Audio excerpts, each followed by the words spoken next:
예, 내란 끝장 출정식, 경제 대통령 목청 이렇게 잡았습니다. 예, 두 후보의 일성이 참 판이하게 좀 다르죠. 예, 두 목소리 한번 들어보시겠습니다. 이번 대선은 민주당과 국민의힘의 대결이 아닙니다. 내란으로 나라를 송두리째 무너뜨리고 헌정 질서와 민생을 파괴한 거대 기득권과의 일전입니다. 저는 민주당의 후보인 동시에 내란 종식과 위기 극복, 국민 행복을 갈망하는 모든 국민의 후보로서 이번 선거에 임하겠습니다. 음침한 내란의 어둠을 완전히 걷어내고 진정한 민주 공국이 열릴 것입니다, 여러분. 내란의 어둠을 걷어내겠다. 이재명 후보의 일성 들어보셨고, 자, 국민의힘 김문수 후보가 어제 채널A 뉴스A에 출연했는데 계엄에 대해서 사실상 처음으로 사과했습니다. 들어보시죠. 비상계엄이라는 것은 저는 참석도 하지 않았지만은 또 만약 제가 갔더라도 찬성하지도 않았을 것입니다. 민주주의는 대화와 타협과 인내로 이루어지는 것이지 계엄으로 민주주의가 이루어진다고 생각하지 않습니다. 김 의원이 이제 오늘 계엄에 대해서 사과를 했는데 후보님께서도 이제 계엄에 반대했을 거다라고 얘기를 했는데 혹시 좀 공식 사과까지 가실 생각은 없으신지요? 그것은 계엄을 한 부분에 대해서 지금 국민들이 굉장히 어려워하고 계십니다. 그래서 지금 경제라든지 또 외교관계 많은 어려움이 있기 때문에 이런 부분은 국민들께 진심으로 계엄으로 인한 고통을 겪고 있는 국민들께 죄송스럽게 생각합니다. 예, 권영진 의원님. 네. 죄송스럽게 생각한다.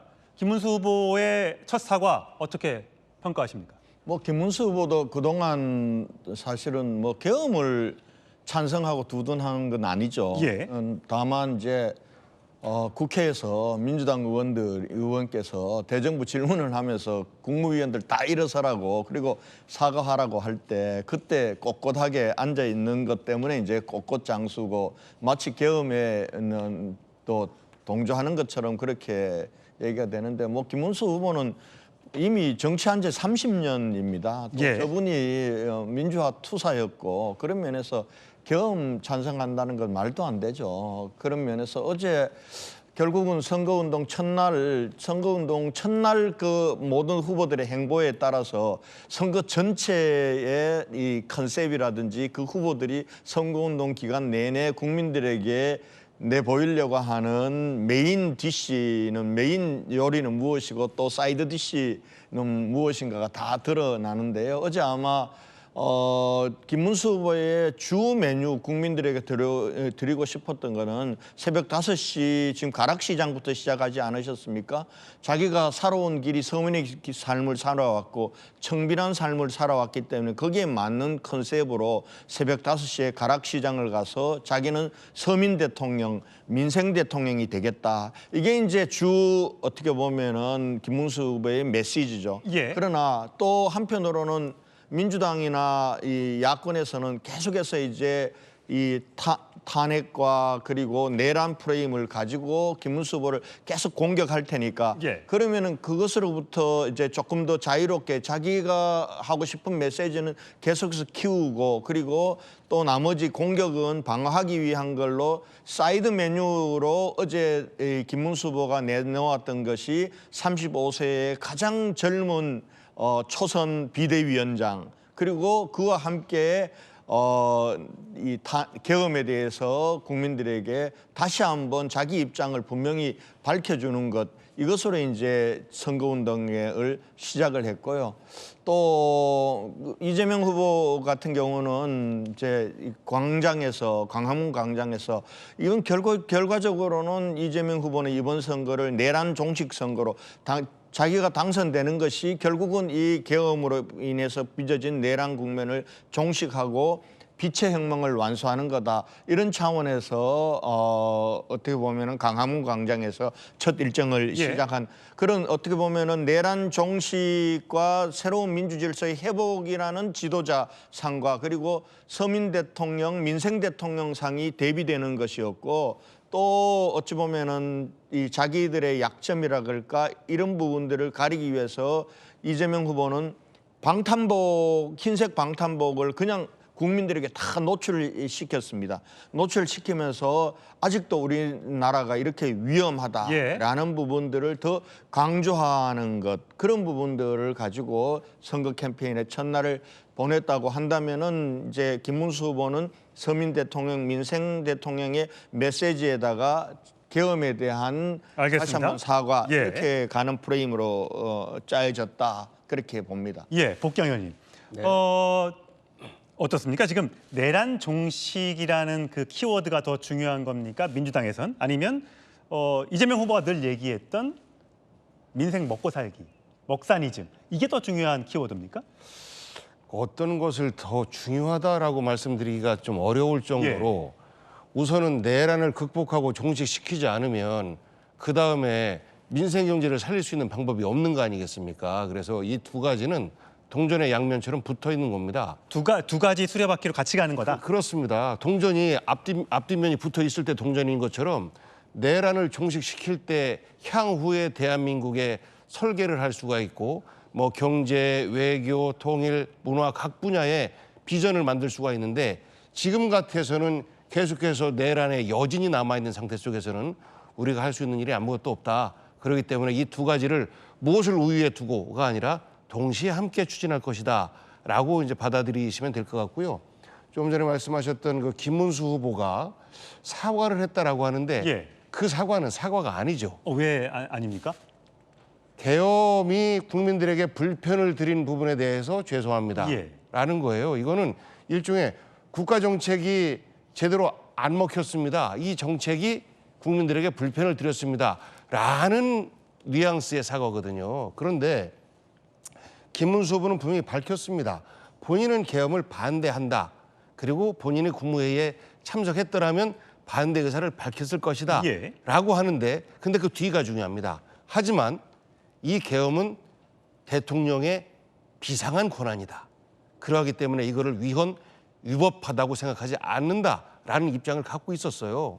지금 김용태 비대위원장, 새로 임명된 예. 비대위원장이나 그 밖에 계엄에 대해서 사과를 해야 된다라고 생각하는 국민의힘 지지자들 같은 경우에는 국민에게 불편을 드렸기 때문에 이 정책이 드렸기 때문에가 아니고 위헌위법한 계엄이었기 때문에 윤석열 대통령을 배출한 정당으로서 대국민 사과가 필요하다라는 겁니다. 그렇기 때문에 완전히 다른 거예요. 뭐 한동훈 대표도 전 대표도 그렇게 주장을 하고 있는 거 아니겠습니까?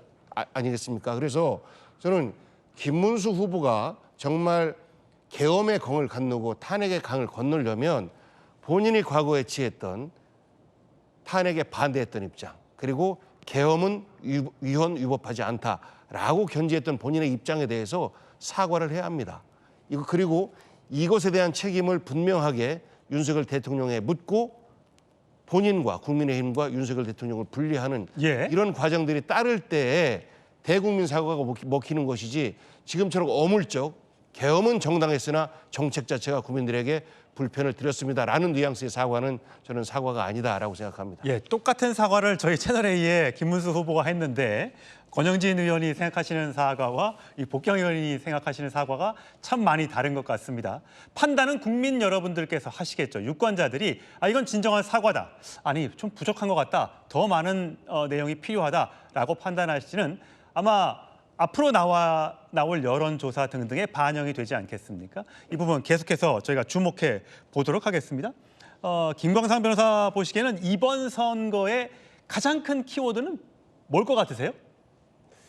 일단 뭐 여러 가지가 있지만 지금 뭐 우리가 기울어진 운동장이라는 얘기를 많이 하잖아요. 그러면 기울어진 운동장을 어떻게 바로 세울 것인가? 이게 바로 이제 국민의힘 후보의 과제라고 볼 수 있는 거예요. 그래서 기울어진 운동장이라는 것은 결과적으로 보면 윤 전 대통령의 비상계엄으로 이루어진 것이고요. 그다음에 이제 탄핵을 당해버렸잖아요. 그렇기 때문에 이것은 당연한 결과다 이렇게 볼 수밖에 없거든요. 그러려고 하면 이 운동장 자체를 반듯하게 세우려면 어떻게 하냐. 그게 제일 중요한 문제인데 일단 뭐 제가 볼 때는 김문수 후보의 어떤 이전의 과거 어떤 경력이랄지 행동에 비춰보면 이번 사과는 상당히 진일보했다 이렇게 평가를 하고 싶어요. 예. 그런데 복경 의원께서 말씀하신 것처럼 과연 이 정도의 어떤 진일보했다는 사과로 이게 끝날 것이냐. 제가 볼 때는 좀 더 적극적인 게 저는 필요하다고 봐요. 그래서 구체적이면서도 어떤 것이 잘못되는 거에 대한 대선 후보로서의 어떤 입장 이런 것이 분명하게 나와야 한다. 저는 이제 그렇게 보고요. 무엇보다 제일 중요한 것은 지금 김문수 후보에 있어서 가장 큰 과제는 당연히 중도층 표를 얻는 게 중요하겠죠. 예. 근데 그것보다 우선적 과제가 있습니다. 뭐냐면 바로 지금 보수층을 단일 대우로 묶는 거예요. 예. 지금 아마 제 기억으로는 이제까지 어떤 선거에서도 보수가 이렇게 분열된 적은 없거든요. 그리고 그 내부에서도 보면 뭐 한동훈, 뭐 홍준표, 뭐 이런 식으로 안철수 이렇게 완전히 분열돼 있거든요. 그런데 사실 한덕수 전 총리에 대해서 단일화를 당에서 강력하게 밀어붙이면서 이 분열이 더욱더 극심화된 거예요. 네. 그래서 일단 중도층도 중요하지만 첫 번째 김문수의 과제는 바로 보수층을 끌어안고 하나로 이걸 포용하는 그러한 것이 제가 볼 때는 가장 우선적인 과제다 이렇게 봅니다. 예, 조기현 부회장님. 제가 좀 주목하는 건 그런 것 같아요. 국민의힘의 경우에는 김용태 젊은 비대위원장을 지명함으로써 이 어떻게 보면 이 왼쪽 중도층은 김용태, 오른쪽은 김문수 후보가 맞고 반대로 민주당은 이재명 후보가 중도 오른쪽으로 오고 반대 왼쪽은 뭐 박용진 의원 등 비명계 인사든 그런 또 인사들에게 맡기고 조금은 비슷하면서 좀 다른 것 같은 그런 느낌이 드는데 제 해석에 혹시 동의하십니까? 뭐 일정 부분 동의는 하는데요. 뭐 원래 선거 전략상 후보의 부족한 부분을 다른 선대위원장이 채워주고 뭐 이런 방식의 전략이 있죠. 근데 국민의힘의 전략은 그게 맞는 것 같습니다. 김문수 후보와 완전히 대비되는 김용태 의원을 비대위원장으로 선대위원장으로 해서 가는 것은 그 젊음의 이미지도 있고 또 어제 첫 번째 메시지에서 비상겸에 대한 어떤 입장, 사과의 입장 있었고요. 뭐 그런 측면에서 보면 김문수 후보의 단점을 보완해주는 보완제로서의 역할이 충분히 있겠죠. 근데 지금 국민의힘의 사정은 그런 정도로 보완해서 이 상승 효과를 노리기에는 내부 자체가 지금 이렇게 모아지지 않았습니다. 그래서 김용태 의원을 세운 것만으로 지금의 혼란이 수습되고 김문수 후보 중심으로 당이 갈 수 있는 상황이 아니지 않습니까? 뭐 다른 여러 가지 장치를 해야 되는데 대표적으로 한동훈 후보 같은 경우엔 지금 김문수 후보에게 세 가지 입장에 대한 요구를 하면서 합류 안 하고 있습니다. 나머지 뭐 홍준표 시장 같은 경우에는 미국으로 떠났고요. 원래 그 자리에 있어서 채워줘야 될 분들이 지금 다 안 계시기 때문에 그 전략이 쉽게 통하지 않을 것 같고 반면 민주당은 뭐 그 후보 자체가 이재명 후보 자체가 중도 실용입니다. 그래서 예. 굳이 뭐 중도 실용 또 왼쪽 전통적 지지층의 진보적 성향을 따로 나눠 맡을 필요 없이 당 자체가 그렇게 돌아가고 있는 데다가 이재명 후보의 중도 실용주의적인 어떤 노선이 일단 잘 먹히고 있기 때문에 굳이 그렇게 역할을 나누는 전략을 쓰지 않아도 톱니바퀴처럼 지금 잘 맞아 돌아가고 있는 거고요. 박용진 의원이라든가 이제 다른 분들이 지금 뭐 여기 복현 위원장님도 사회경제위원장이시죠. 예. 각자 의원들이 지금까지 해오던 역할을 잘 하고 있기 때문에 굳이 이제 뭐 진영의 문제라든가 이념의 문제로 역할을 나눌 필요가 없을 정도로 예. 민주당의 캠프는 원래 잘 준비돼 있었습니다. 예. 지금 화면에 나가고 있는 장면이 이 시각 현재 국민의힘 대구시당의 모습, 현재 그림을 보고 계신데 김문수 후보가 대구시당에서 이 출정식과 함께 그 임명장을 수여하는 주호영 의원도 보이네요. 어떤 임명장인가요? 예, 선대본부장 임명장인가요? 자, 권현진 고향이 대구시다. 이제 갔어야 되는데 예, 내가 여기 대구, 야, 그러시네요. 여기 와 나오느라고 못 가고 있습니다. 예, 대구의 민심은 어떻습니까? 오늘 보니까 공교롭게도 이따가 다시 얘기하겠습니다만 모든 후보들이 다 TK에 집중을 하고 있더군요. 대구 민심 걱정이 많죠. 나라에 대한 걱정이. 이제 대구가 보수의 중심인 것은 자기 개인보다도 나라와 공동체에 대한 것들을 먼저 생각하는 곳이기 때문에 대구가 보수의 심장이다 이렇게 예. 얘기하지 않습니까? 그런 면에서 보면은 지금 우리 김광삼 변호사님 말씀하셨듯이 지금 보수는 지금 분열돼 있고 진보는 완전히 단결이 돼 있거든요. 그렇죠. 지금 이 전략을 보면은 어제 하루 동안 이재명 후보는 서울에서 하고 그리고 동탄, 판교, 대전을 찍었단 말이에요. 그러면서 이제 과학 행보를 했습니다. 결과적으로는 집토끼 쪽으로 가는 거예요. 산토끼 쪽으로 가는 겁니다. 예. 산토끼 쪽으로 가는 거고. 그러니까 남의 표를 갖고 오는 거죠. 네. 그러니까 진보는 완전히 단결돼 있잖아요. 지금 조국혁신당 후보 안 냈죠. 그랬죠. 진보당하고는 후보 단일화 하면서 진보당 사퇴시켰죠. 그러니까 완전히 보수 쪽은 평정했기 때문에. 그리고 진보 쪽은 평정했죠. 진보 예. 쪽은.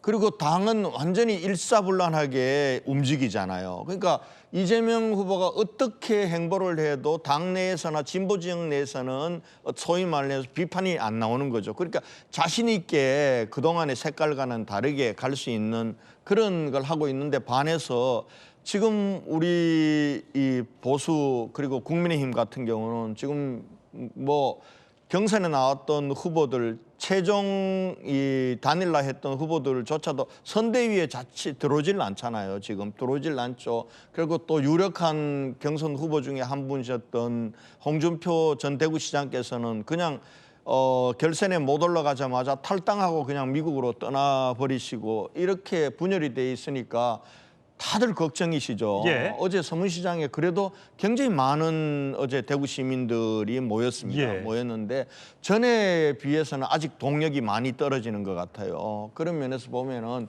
지금 김문수 후보가 어제 첫날 대구를 갈 수밖에 없었던 것은 지금은 우선 보수를 결집시켜 놓고 예. 그다음에 이걸 빨리 한 다음에 이제 이 산토끼 중도 수도권 젊은 층으로 예. 나갈 수밖에 없는 그런 한계. 그래서 첫 선거운동 시작이 굉장히 많이 기울어진 운동장에서 출발하는 것은 사실인 것 같습니다. 그러나 또 저희들이 하기 나름으로는 또 보수가 다시 한번 나라를 걱정하는 마음으로 다시 결집하고 또 그리고 또 우리 국민들이 다시 현명하게 상황을 보면서 그래도 지금 이재명의 대한민국은 위험한 거 아니냐. 지금 입법 권력 가지고도 저렇게 사법 권력 가지고도 다 마음대로 하고 국정을 마비시킬 정도로 행정부를 흔들어 놓는데 거기에다가 행정부 권력까지 주면은 저 거대 이 국회가 무슨 일이든지 다 할 거 아니냐 이런 우려가 생긴다면은 견제할 수 있는 표 그리고 서민들과 미래로 가는 표가 생겨날 수 있다 이렇게 전망합니다. 예, 복경 의원님. 그러니까 많은 분들이 걱정하시는 국민의힘 특히 지지하시는 분들이 걱정하는 게 저런 것 같아요. 이미 의회를 거의 3분의 2가량 장악을 했고 또 그래서 이제 여러 가지 탄핵 소추안을 많이 냈고 그게 다 기각되는 어떤 그런 과거의 일련의 과정들이 있었는데 대통령 권력까지 거머쥐게 될 경우에 너무 나라가 일방통행으로 가는 것 아니냐? 이런 걱정을 하시는 것 같아요. 여기에 대해서 민주당은 어떤 입장입니까? DNA가 달라요. 민주당과 국민의힘은 구성된 구성원들의 DNA가 다릅니다. 그러니까 국민의힘은 죄송한 말씀입니다만 과거 민정당으로부터 출발을 해서 3당 합당을 하고 그 과정에 민정당의 뿌리가 아주 깊이 박혀 있고 그 민정당의 뿌리가 TK였습니다. 대구, 경북, 예. 합천 뭐 이곳 아니었겠습니까? 그게 지금까지도 이어져 오고 있어요. 그런데 민주당은 그 어려운 시절에 군사 독재 그 혹독한 탄압 속에서도 민주주의를 지키는 그 핵심체로서의 역할을 해왔습니다. 그렇기 때문에 만약에 민주당이 집권을 해서 나라를 운영한다. 그런데 나라를 운영하는데 의회도 과반 이상을 점하고 있기 때문에 독재할 거다라고 하면 뭐 얼마 전 한번 돌이켜 보십시오. 문재인 대통령이 170석 정도 이상 의석수를 확보했는데도 독재했습니까? 한번 돌이켜 보세요.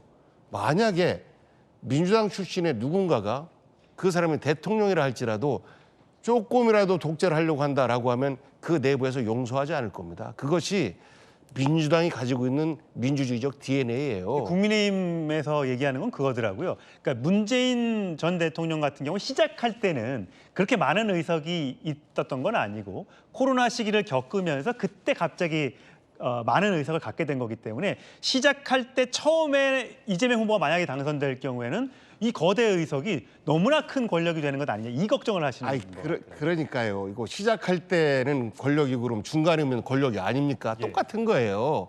그래서 그 예를 들어드렸던 것이고 저는 이제 민주당이 권력화된다라는 이제 우려를 하고 계신데 국회와 행정부는 근본적으로 견제와 대립입니다. 예. 아마 차기 정부의 장관들이 민주당과 당정 협의하기가 되게 어려울 거예요. 오히려 국회 상임위에서의 어려움보다 민주당 내부의 어떤 그런 견제 감시 때문에 더 어려울 수도 있습니다. 절대 일방통행하게 그냥 두지 않아요. 그렇기 때문에 그런 부분에 대해서는 전혀 걱정을 놓으셔도 된다라는 말씀드리고 추가적으로 우리가 이제 이번에 후보들이 오늘 다 TK로 가는데 예. 저는 그런 바람을 좀 가져봅니다. 보수의 성지, 전두환 전 대통령 그리고 박정희 전 대통령의 출신지였기 때문에 보수의 성지, 그러기 때문에 그 정통을 이은 정당을 계속해서 지지하는, 그러다 보니까 지금 국민의힘의 후보가 일종의 전광훈의 동지, 윤석열의 동지로 대표되는 김문수 씨가 이제 후보가 되었단 말이죠. 이거는 되게 죄송합니다만 국민의힘 내에서도 그런 것들 때문에 걱정을 하고 계시는 분들이 되게 많다고 들었어요.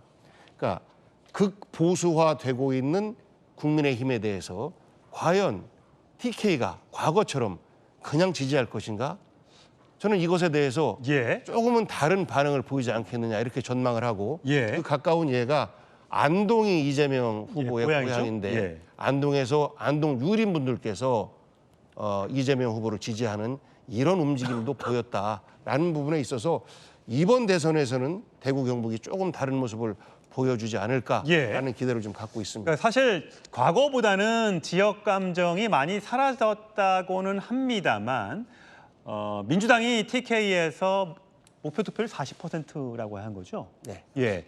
사실 그렇다면 국민의힘에서도 호남에서 그 비슷한 지지를 얻을 때 그런 어떤 지역 감정이 많이 사라질 수 있을 텐데 과연 선거 결과가 어떻게 나올지는 가봐야 알 수 있겠죠. 각각의 마음을 많이 얻어야 될 텐데. 자, 김광상 변호사님. 이재명 후보가 이 홍준표 시장을 계속 언급하더라고요. 지금 몸은 하와이에 가 있는데 거의 지금 옆에 있는 것처럼 지금 얘기를 하는데 홍준표 후보는 어떤 그런 내용에 대해서는 정확하게 얘기를 안 해서 저게 낭만의 정치인 홍준표를 기억하며 이러니까 이재명, 홍준표 한 배를 탄 것인가라고 생각하시는 분들이 혹시 계실까 봐 어떻게 보세요? 그래서 이제 그런 가능성은 없는데요. 이재명 후보가 상당히 이게 어떻게 보면 뭐 좋게 말하면 이제 변신의 규제고 좀 다르게 말하면 이제 쇼의 천재다 이렇게 말할 수 있을 것 같아요. 예. 홍준표 전 시장에 대해서 자기가 그러니까 이재명 후보가 대선에 출마하기 전에 저런 언어를 구사한 적이 있습니까? 한 번도 없잖아요. 항상 내란의 공범이고 비판만 해왔잖아요. 근데 갑자기 저렇게 180도로 사람이 딱 변해가지고 홍준표 씨가 뭐 전화를 했다고 하고 뭐 거기서 뭐 얘기했다고 하는 걸 보면 뭐 우리가 항상 이제 국민의힘 지지자들 층에서는 그 이재명 후보의 어떤 포비아를 얘기하는데 정말 저는 대단하다고 생각해요. 사람이 저렇게 180도 변할 수도 있구나. 그래서 저게 뭐 한 번이 아니기 때문에 뭐 저희가 뭐 이게 뭐 새로운 일은 아니지만 심지어 어떻게 보면 지금 국민의힘의 경선 후보였던 사람 아니에요? 유력한 경선 후보였던 사람까지 통화를 해서 마치 본인하고 뭔가 합치되고 본인이 대통령 된 거에 대해서 동의하는 것처럼 이런 뉘앙스를 풍긴단 말이에요. 근데 그런 거 보면 제가 볼 때는 정치에 있어서는 엄청난 규제다. 정치는 참 타고난 사람이다. 저는 이제 그렇게 생각합니다. 정치에 대해서 탁월한 사람이다라고 판단을 하셨습니다. 많이 배워야죠, 국민의힘 쪽에서. 예. 반면 교사로 삼아야 합니다. 이런 반응들이 나오고 있는데 조기현 변호사 할 얘기를 다 여기서 해버렸어요. 아니 진심으로 배우셨으면 좋겠어요. 정치인이 그래야 되잖아요. 물론 정치적 메시지로서 강하게 내는 메시지가 있는 반면에 지금 이번 대선에서 이재명 후보가 가장 또 중요하게 표방하는 게 국민 통합입니다. 그러니까 내란을 수습하고 극복하는 제일 중요한 부분은 이념과 진영에 갇히지 말고 국가와 국민을 생각하는 정치를 하자. 그런 측면에서 보면 홍준표 후보 같이 말이 통할 수 있는 보수도 언제든지 대화할 수 있는 여지를 두는 거죠. 그런 측면에서는 뭐 저런 식의 접근이 표변했다, 막 자꾸 바뀐다 이렇게 평가할 일은 아니고요. 정치적으로 이렇게 바뀌는 거는 다 쉽게 보이는 게 예를 들면 이 권성동 대표님 바로 전날까지 알량한 후보직 말씀하시다가 선대위원장 가가지고 뭐 이렇게 하시는 거 아닙니까? 근데 이 속내가 어떨지는 모르겠습니다. 이렇게 실제 겉과 속이 다른 부분 이런 게 있다면 비판을 해야 되겠지만 이재명 후보가 메시지로서 냈던 부분과 실제 원래 성남시장부터 정치하면서 보여줬던 실용적 모습 이런 것들을 보면 저게 낯선 장면 또 이번 대선 때문에 억지로 만드는 쇼 이렇게 평가해서는 안 되고요. 실제 살아온 삶 속에 저게 이렇게 비추어 보면 자연스러운 모습이다. 저는 그렇게 평가합니다. 예, 과연 누가 더 진실성이 있는지 선거가 끝나고 이 캠페인 과정에서 했던 발언에 대해서 잘 지키는지 한번 지켜보도록 하시죠.